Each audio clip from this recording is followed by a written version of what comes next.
My ex will be at Christmas dinner. Try not to make it awkward. Behave yourself for once. Hudson didn't even look up from his phone when he said it, just took a sip of his scotch. The words hung in the air, a poisonous, casual demand, as if I were a child he needed to constantly correct. I stood in our showroom of a kitchen, my hands still wet from washing the dinner plates he barely touched, swallowing the humiliation I'd become so accustomed to. "Of course, honey," I heard myself say, voice perfectly pleasant. "Whatever you want."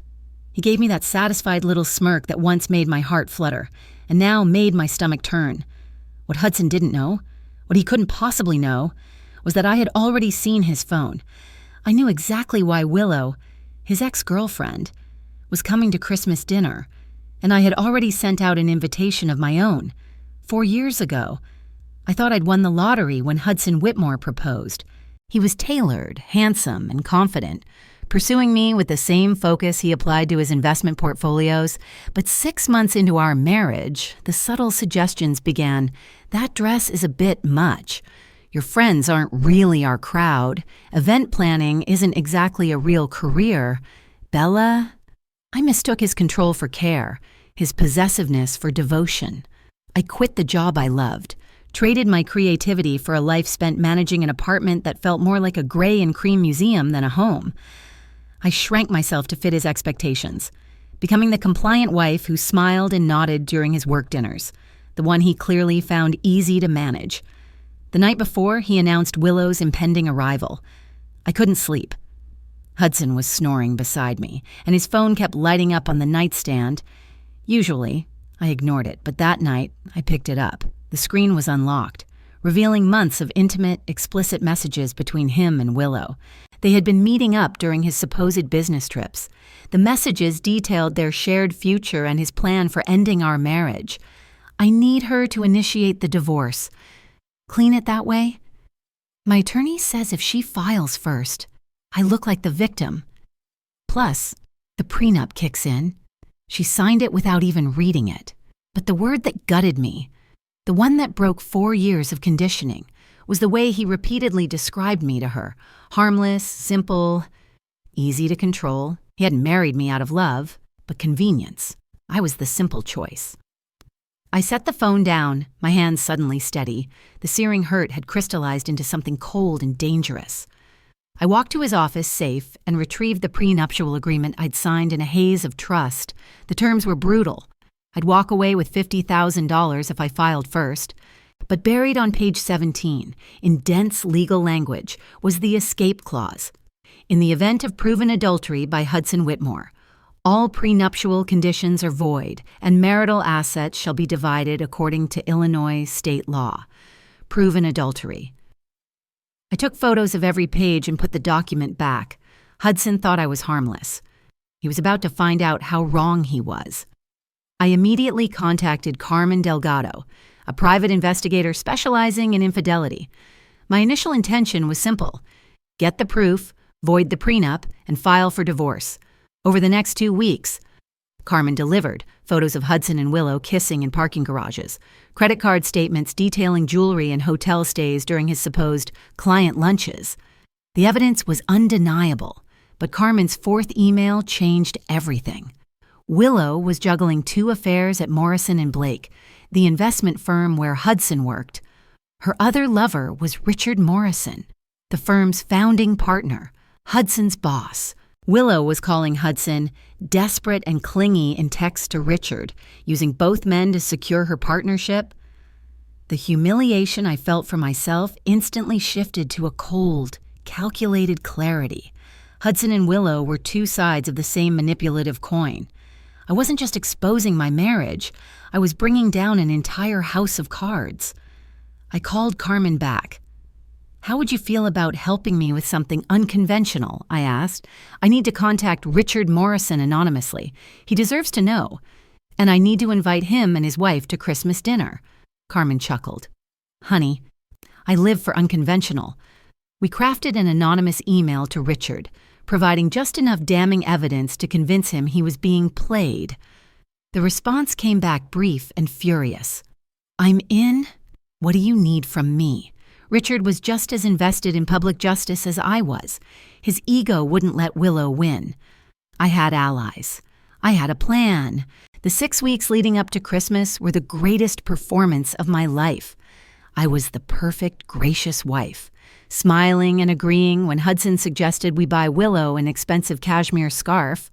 I watched him wrap the gift for his mistress on Christmas Eve, humming softly, completely oblivious to the fact that I was counting the hours until his world imploded. Christmas Day. My sister Claire, who I'd quietly asked to bring her phone and record everything, arrived first. She watched with barely concealed disgust as Hudson fawned over Willow when she arrived exactly at 6. Willow, beautiful and polished, sat at my dining table, dominating the conversation, patronizing me about my talents in the kitchen. Not everyone has the fortitude for high-pressure careers, she said, leaning forward, deliberately brushing Hudson's arm. Some people are more suited to domestic life. Hudson nodded in agreement. I looked at the clock. 6:23, 2 minutes. The condescension that used to make me shrink now fueled me. I imagine office politics can be quite complex, I said carefully, especially at a firm like Morrison & Blake. So many powerful personalities in one place. She laughed, completely missing the subtext, completely assured of my simplicity. At 6:25, I stood up. Before dessert, I have a surprise. I announced. Hudson frowned, annoyed. I walked to the door and pressed the text message I had pre-written. 30 seconds later, the doorbell rang. Hudson's face drained of color when I opened it and revealed Richard Morrison, tall and radiating fury, standing beside his elegant wife, Catherine. Willow's wine glass slipped, leaving a stain like blood on the white tablecloth. "Richard," she whispered. "What are you doing here?" Hudson started to shout, but I cut him off. "Sit down, Hudson. We're just getting started." I connected my tablet to the 70-inch television. A gallery of betrayal filled the screen. Photo after photo. Hudson and Willow kissing in the parking garage, meeting at hotels, all documented by Carmen. "That was during your important client lunch, remember?" I said to Hudson. He stared at me, horrified. Then I swiped to the next folder. Photos of Willow with Richard Morrison at exclusive restaurants. Catherine's hands tightened in her lap. Richard cut through the silence. "Show them the texts." I read the screenshots I'd saved. Hudson's so easy to manipulate. He thinks I'm choosing him. As if I'd choose a mid-level analyst over a founding partner. Hudson made a strangled sound. Willow finally broke, standing abruptly. "You're all beneath me," she snarled. The polished attorney completely gone. "You were just a warm body when Richard was busy playing family man. And Bella." She turned on me with pure contempt. "You were easy because you're simple." "Was I?" I asked quietly, because it seems to me that the simple wife just orchestrated this entire evening. "I hired an investigator. I found your other victim and convinced him to help me. I planned this dinner down to the minute. Does that seem simple to you? Willow?" She didn't have an answer. I pulled the decorative box from under the tree, the one containing the divorce papers. "You told me to behave myself." "Hudson," I said, setting the documents in front of him. "So I did. I behaved perfectly. I smiled and cooked and hosted your work dinners while I documented every lie you told me. The prenup is void. I get half of everything." I gestured to Carmen, who was filming from the hallway. "It's all evidence. You underestimated me, Hudson, and that was your biggest mistake." Hudson sat motionless. Willow fled, her panicked heels clicking against the hardwood. Catherine stood, her voice low and composed, thanking me for giving her the truth she needed.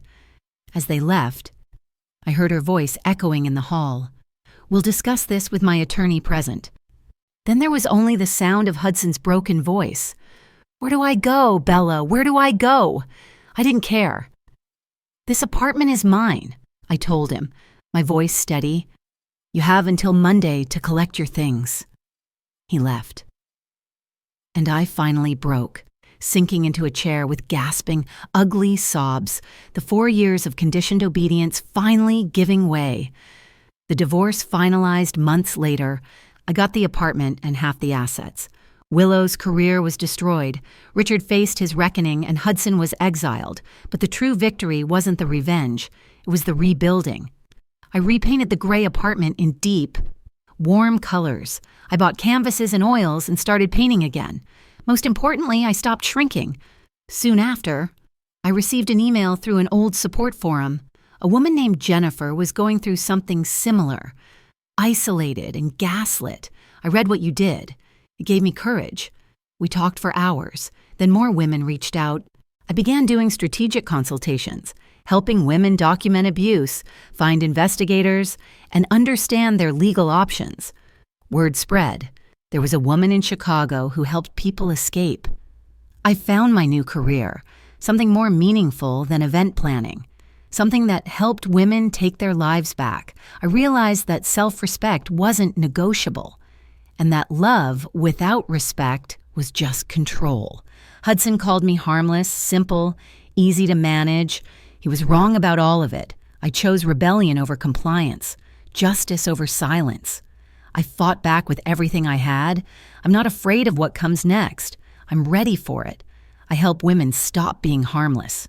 And I've never been more proud of anything in my life